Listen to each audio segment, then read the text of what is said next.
Okay, gang, let's, oh, sorry.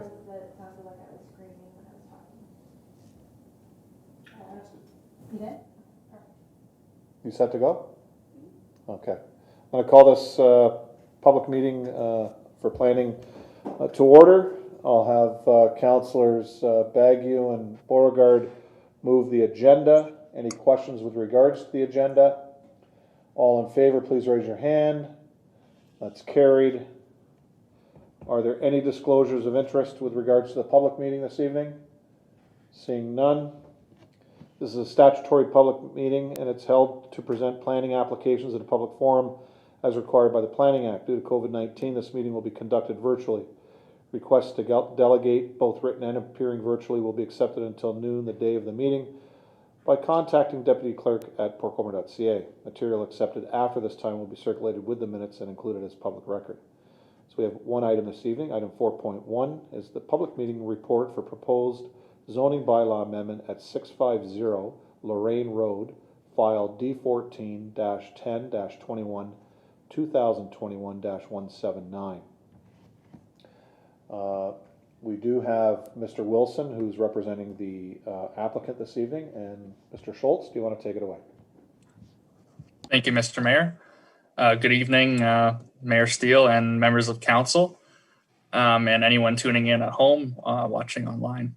I'm just going to share my screen quickly. I don't believe I have permission yet. If the deputy clerk could allow me to do that, that would be great. Thank you.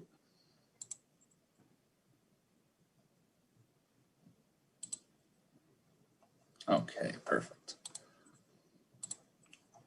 Okay. Yeah, Mr. Steele, if you, or Mayor Steele, sorry, if you could confirm you can see that, that would be great. Yes, we can. Awesome, thank you. So the purpose of this meeting is pursuant to Section 34 of the Planning Act and to consider an application submitted by the agent, Christopher Wilson, on behalf of the owner, David Roy Bankert, for the lands legally known as part of lots 21 and 22, formerly in the township of Humberstone, now in the city of Port Colborne, regional municipality of Niagara, and municipally known as 650 Lorraine Road.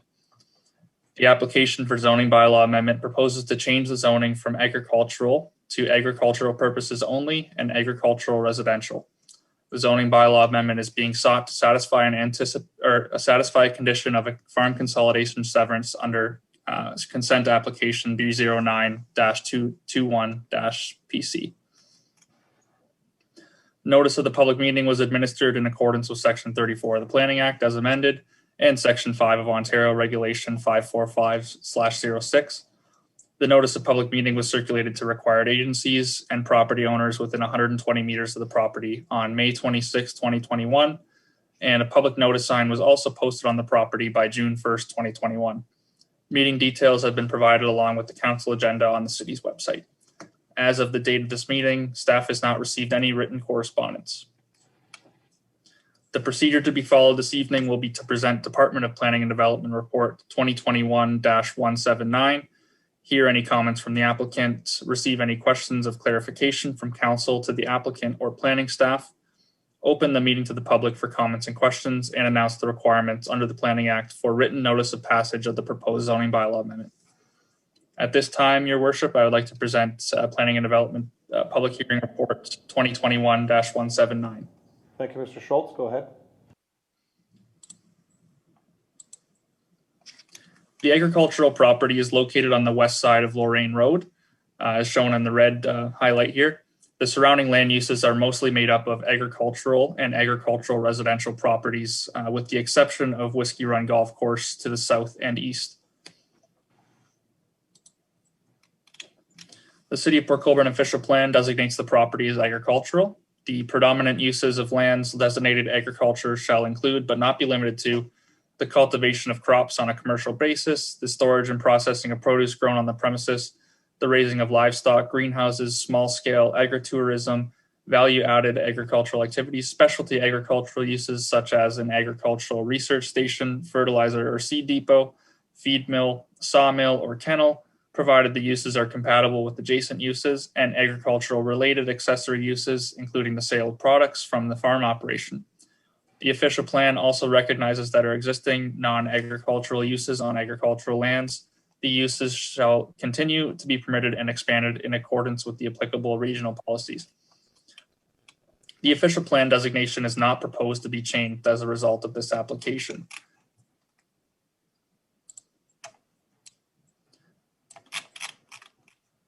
The City of Port Colborne zoning bylaw 6575/30/18 zones the property agricultural, which permits the following uses: accessory agricultural activities, agricultural use, agritourism and value-added uses, conservation uses, a detached dwelling existing at the date of the passing of this bylaw as a principal use on a new lot, or a detached dwelling as a principal use on an existing lot of record, kennel, cannabis production facility, and uses, structures, and buildings accessory thereto.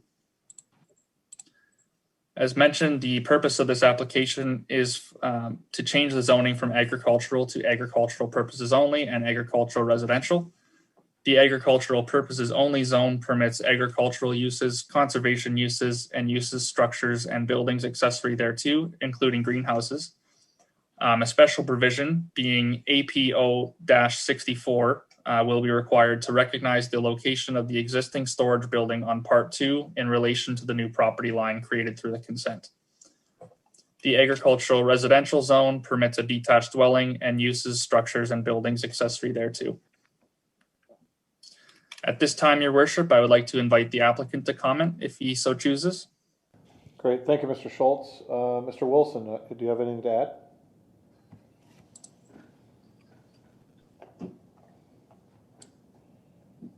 Thank you, Your Worship. No, Mr. Bankert's also in attendance by telephone, so you don't see him if there's any questions. He is a full-time farmer in the area. He lives just east of the property on Weaver Road, so the acquisition of this property with the residence is surplus to his needs, and the severance was approved last week by the committee, and this is one of the conditions. So provide any other information that council members may want. Great, thank you, Mr. Wilson. Mr. Schultz? At this time, Your Worship, are there any questions of clarification from council to myself or the applicant? Anyone on council? Councillor Wells?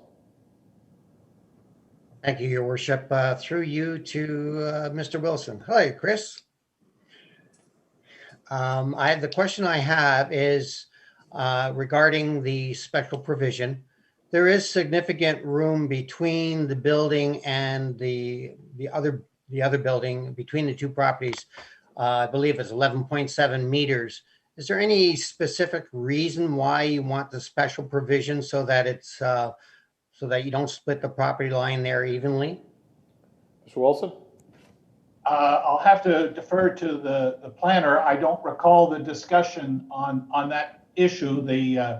It is a former barn that it will not be used for livestock purposes, just basically storage purposes only.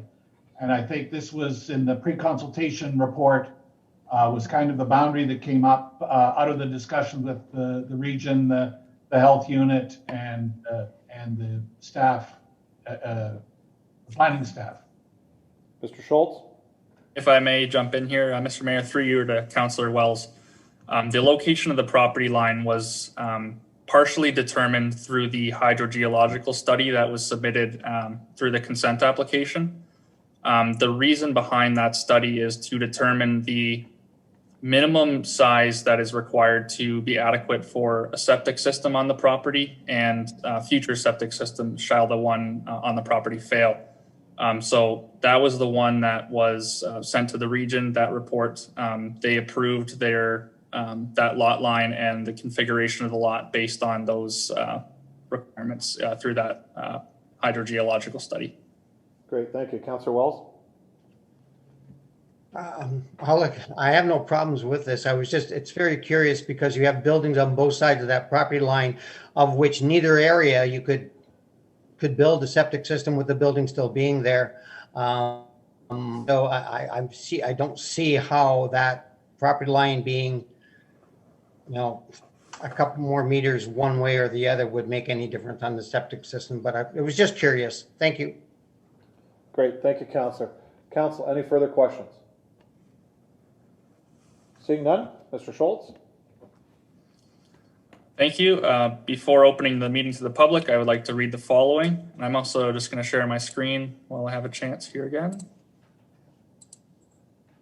Okay. If a person or public body does not make oral submissions at a public meeting or make written submissions to the City of Port Colborne before a decision on the proposed zoning bylaw amendment is passed by council, the person or public body is not entitled to appeal the decision of the City of Port Colborne Council to the local planning appeal tribunal. Further, if a person or public body does not make oral submissions at a public meeting or make written submissions to the City of Port Colborne before a decision on the proposed zoning bylaw amendment is passed by council, the person or public body may not be added as a party to the hearing of an appeal before the local planning appeal tribunal unless, in the opinion of the tribunal, there's reasonable grounds to do so. To any interested members of the public, if you'd like to receive future notices regarding this application, please contact myself by email at david.schultz@portcolborne.ca or by phone at 905-835-2900, extension 202, or you could contact the city clerk at amber.lapointe@portcolborne.ca or extension 106. At this time, Your Worship, I'll check with the deputy clerk to see if there's any members of the public who wish to speak to this application. Deputy Clerk? No, there are not. Thank you. Mr. Schultz? Thank you. One more last passage here. If you wish to be notified of the approval of the zoning bylaw amendment, you must make a written request to the clerk. Only those persons or public bodies that give the clerk a written request for the notice of passing of a zoning bylaw amendment will be given notice. The proposed zoning bylaw amendment and recommendation report will return to council at a later date. That concludes my portion of the public meeting. I will now turn the meeting back to you, Mayor Steele, to close the public portion of the meeting and receive the report for information. Great. Thank you. Councillor Close, do you have a question? Your hand's up, or? No, actually, Mr. Mayor, I didn't know if you could see me or not. Someone thought that I wasn't on here, but I just want to make sure that I was visible. Thank you. Okay, thank you. Thank you, Mr. Schultz. Thank you, Mr. Wilson and Mr. Bankert. We're on to item number, whoops, before we move to that, I apologize. Just move to item 5. So we do have one recommendation, Council. I'll have Councillors Wells and Desmarais move that the Planning and Development Department report 2021-179 be received for information. Any further questions? Seeing none, all in favor, please raise your hand. And that's carried. Item 5, procedural motions. There are none. There are no information items. At this time, I will adjourn the public portion of our meeting this evening.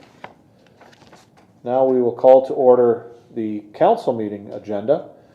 And can I have Councillors Bodner and Bruno move the adoption of the agenda? Any questions with regards to the agenda? Seeing none, all in favor, please raise a hand. That is carried. Are there any disclosures of interest this evening? Seeing none. We have one bylaw. Bylaw 4.1 is a bylaw to adopt, ratify, and confirm the proceedings of the Council of the Corporation of the City of Port Colborne. I'll have Councillors Danch and Kalaloff move that. Are there any questions with regards to the bylaw? Seeing none, all in favor, please raise your hand. That's carried. At this time, I'll have Councillors Bagu and Beauregard move that Council do now proceed into closed session in order to address the following matters. Item 20.1 is the minutes of the closed session portion of the June 14th, 2021 Council meeting.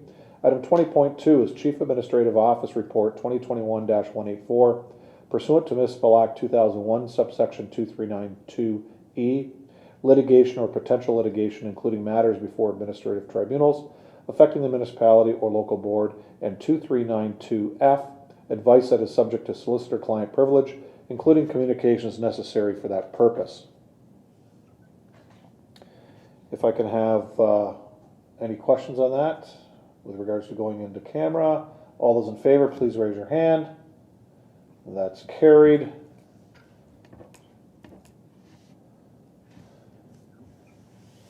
We will now move into in camera.